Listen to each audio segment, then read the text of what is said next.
तर hi hello नमस्कार, मी मेघा स्वागत करते तुमचं माझ्या एका नवीन पुढच्या ब्लॉगमध्ये. तर कालच्या व्हिडिओमध्ये तुम्ही पाहिलं असेल की जो डीमार्टमधून आम्ही जो किराणा भरला होता तर तो कसा होता, किती होता, किती त्याच्यासाठी गेले, म्हणजे किती रुपयामध्ये तो आणला, तो तुम्ही कालच्या व्हिडिओमध्ये पाहिला असेल. तर आता ह्या व्हिडिओमध्ये तुम्ही पाहणार आहे की जे आपले ऑर्गनायझर आहेत त्यामध्ये आपण सर्व सामान आहे तर ते भरायचं आहे. तर शेंगदाणे पहिले भरून घेऊया. तर हे ऑर्गनायझर आहेत ना, तर ते मी स्वच्छ धुवून वगैरे आधीच क्लीन करून ठेवले होते. मग रिकामे जेवढे डबे आहेत तेवढे खाली घेतले आणि त्यामध्ये आता हे बाकीचं जे किचनमध्ये जेवढं सामान आहे तर ते भरून घेणार आहे. काही डबे असे आहेत की जे खाली नव्हते, वर म्हणजे आधीच मी भरून ठेवले होते. अशा लाफ्ट असतो ना त्याच्यावर बॉक्समध्ये भरून ठेवलेले, पण काही डबे रिकामे होते खाली. मग ते पण जे वर होते ना डबे तर ते पण काढले, कारण सामान जास्त होतं त्यामुळे लागणारच होतं. मग आता सामान तसं शेंगदाणे आहेत ना, तर शेंगदाणे मी 1 किलोपेक्षा कमी. आता तिथं डीमार्टला तुम्हाला माहीत असेल की तिथं काय प्रमाण नसतं, डायरेक्ट आपण पिशवीमध्ये टाकतो. तर तसंच 1 किलोपेक्षा कमी भरलं. खरं जास्त आणायचं होते मला शेंगदाणे 1 किलो, पण 700-800 ग्रॅम असतील मला वाटतं, कारण लाडू करायचे आहेत त्यामुळं. मग जेवढं बसेल तेवढं डब्यातनी उचला आणि जेवढं बसेल ना सामान, डाळी वगैरे, तेवढं सगळ्या मी तो डबा आहे ना तर त्या डब्यात भरून घेतला. आणि शेंगदाणे आहेत ते थोडे राहिले, मग ते पण बाजूला ठेवले. तर हे जे डबे तुम्हाला हिरव्या कलरचे दिसत आहेत ना आता दाखवले डाळीचा, तर ते मी डबे डीमार्टमधूनच आणले होते, ऑनलाईन नव्हते. तर ते डबे मग त्यामध्ये डाळी वगैरे माझ्या पहिल्यापासून असतात, मग त्या डाळी आहेत तर त्या ह्याच्यामध्ये ओतून ठेवल्या. मग मूग डाळ आणि ही मसूर डाळ आहे ना तर ती ठेवली डब्यामध्ये. मसूर डाळ आहे तर ही खूप दिवसांनी मसूर डाळ मी आणली होती, कारण एवढं जास्त डीमार्टला नव्हतं जाणं आणि जवळच्या शॉपमध्ये पण असं काही डोक्यात नव्हतं की आणावे म्हणून. आता डीमार्टला गेल्यावर कसं होतं की आपण एकाच ठिकाणी सगळ्या वस्तू असतात, त्यामुळे त्या लगेच तिथल्या तिथं लक्षात येतं की बाबा नाही हे घेऊ ती घेऊ असं होतं. मग म्हणून आता म्हटलं की ह्यावेळेस डाळी आहेत तर ती डाळ भरपूर आणायची सगळ्या. मग आता तुम्ही बघितलं, आता तुरडाळ वगैरे आहे ती थोडीशी त्यात ओतून ठेवली आणि बाकीची बाजूला ठेवली. पोहे आहेत ते पण पोहे मी जास्त आणले होते, तर 1 किलो पोहे असतील मला वाटतं. हां, 1 किलोपेक्षा जास्त असतील थोडे. मग थोडे पोहे डब्यात ओतले आणि थोडे पोहे आहेत तर ते बाजूला ठेवले. नंतर आता हे जे आहे अंजीर वगैरे, ड्राय अंजीर होतं तर ते पण मी भरून ठेवले डब्यामध्ये. रवा वगैरे ओतून ठेवला डब्यामध्ये. तर रवा वगैरे ओतून ठेवला, पण रव्याचं कसं झालं की मला पाहिजे असा मनासारखा छोटासा बारीक मिळाला नाही, थोडा मोठाच होता. पण तो जर नाही आणला तर मग ते विसरतं. मग त्यापेक्षा ते एका जागा म्हटलं घेऊया सामान, राहू दे आता मोठा तर मोठा. मग तो घेतला रवा, मग मोठा होता तर तोच घेतला.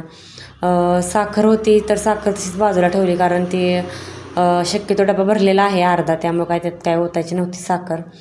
त्यामुळं पिशवी आहे तशी मी बाजूला ठेवून टाकली.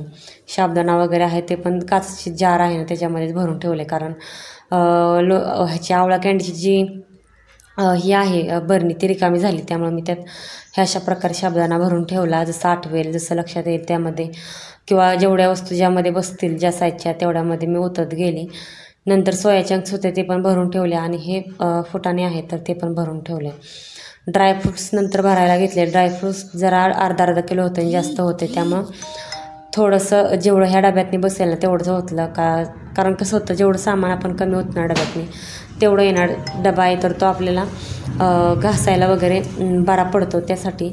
मग आता हे डबे आता जे सामान डब्यामध्ये जेवढं सामान होतं, जे राहिलेले आहे ना सामान, तर ते आता मी असा डबा आहे माझ्याकडे त्या डब्यामध्ये ठेवते, कारण हे डबे मी त्याच्यासाठीच ठेवलेत, जेणेकरून राहिलेलं सामान वगैरे असेल मग हे असं पॅक करायचं आणि ठेवायचं त्यामध्ये. तर काही ह्याला चिकटपट्टी लावून ठेवली, जे डीमार्टची चिकटपट्टी पहिलीच लावलेली असते त्याला लावून ठेवली. काही काहीला रबर लावून ठेवले, जेणेकरून वस्तू नीट राहतील, व्यवस्थित राहतील त्यासाठी.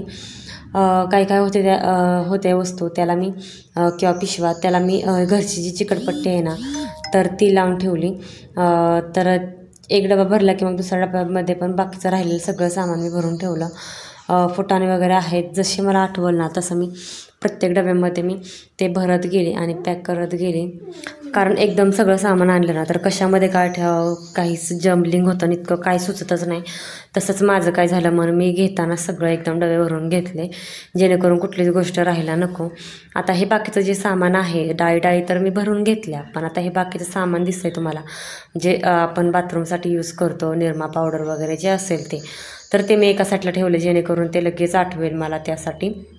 म्हणून निरमा पावडरचा डबा आहे. निरमा पावडर ह्यावेळेस मी 1 किलो आणला, त्यामुळं कसं होतं जाईल तो बरेच दिवस आहे. त्या डब्यामध्ये तो पण डबा मी स्वच्छ करून ठेवलेला, त्या पण डब्यामध्ये निरमा पावडर ओतून ठेवली. जेवढं सामान आहे किंवा साबण आहे तेवढं सगळं बाजूला काढून ठेवलं, जे बाथरूम क्लिनरचं आहे ते, जेणेकरून मला आठवेल. आणि जे फ्रीजचं वगैरे असेल, फ्रीजमध्ये ठेवणार आहे मसाले वगैरे असतील तर ते मसाले वगैरे, चटणी होती शेजवान चटणी वगैरे, ते पण मी बाजूला काढून ठेवलं आणि ते फ्रीजमध्ये ठेवणार होते.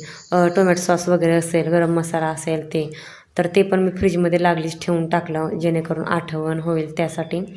आणि बाकीचं मग जे मेवा आणि एक ठिकाणी चहा पावडर राहिली आणि हे गुळ राहिला आणि अगरबत्ती, ती पण मी नंतर जिथल्या तिथं नंतर ठेवणार होती. आता हे साबण आहेत ना, तर ते किचनच्या खाली एक कप्पा आहे, जे कांदे बटाट्याचं प्लॅस्टिकचा आहे, त्याच्या खाली एक छोटासा कप्पा रिकामा आहे, त्याच्या खाली मी साबण वगैरे ठेवून दिले, नंतर तुम्ही बघालाच.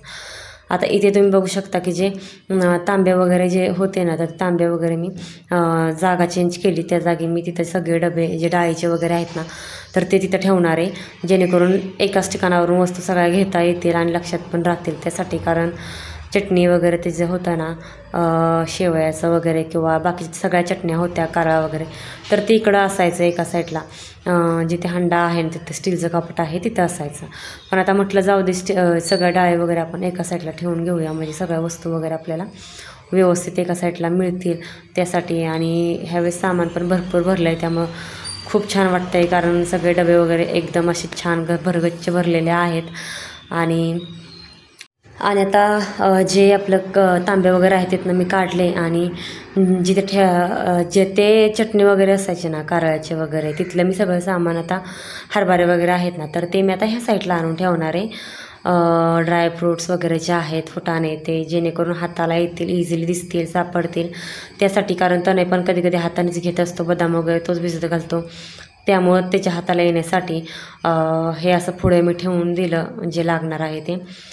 नंतर आता बघू शकता, हे जे मेवा होता तर त्याच्यासाठी डबा एक रिकामा होताच, तर तो मी डबा चांगला पुसून घेतला आणि मग त्याच्यामध्ये हा मेवा संपूर्ण बसला तो त्यामध्ये हे कला ओतून ठेवला. पिशव्या वगैरे आहेत सगळ्या पॅक करून घेतल्या, कारण माझं सगळं तिथलं जेवढं सामान वगैरे आहे ना, तर ते भरून झालं होतं, त्यामुळं. तर सगळं तांबे वगैरे त्याचे मी ज्या त्या जागी ठेवलं, सगळे माझे डबे जेवढे होते ना कंटेनर, तिथले तिथे ज्या त्या जागी नेऊन ठेवून दिलं. आता हे तुम्हाला दाखवते, हे तेलाच्या पिशव्या आणि साबण वगैरे आहेत, तर ते असं छोटासा कप्पा आहे त्याच्यामध्ये ठेवते मी, ते तिथल्या तिथं ठेवून दिलं. आणि छानसं आपलं किचन आहे, तर ते जे ऑर्गनायझर आहेत किचनमधले ते सगळे मी व्यवस्थित लावून घेतले, भरून घेतले कंटेनरमध्ये, सर्व डाळी किंवा ड्रायफ्रूट्स वगैरे सगळं मी भरून घेतलं. आणि छान दिसतंय ना, आता बघू शकता तुम्ही. तर हे असं भरगच्च डबे दिसले ना तर खूप मन प्रसन्न वाटतं. आणि तांब्याची पण बघू शकता, मी इकडे ह्यासाठी तांबे ठेवलेत व्यवस्थित लाईननी. साखरचा आणि चहा पावडरचा डबा तिथे मी ठेवून दिला आहे. तर चला, हा होता आजचा ब्लॉग. कसा वाटला तुम्हाला कमेंट्स करून नक्की सांगा. व्हिडिओ आवडल्यास आपल्या चॅनलला आहे तर ते लाईक, सबस्क्राईब, शेअर करायला विसरू नका. आणि तोपर्यंत भेटूया नवीन आता पुढच्या ब्लॉगमध्ये. Bye bye.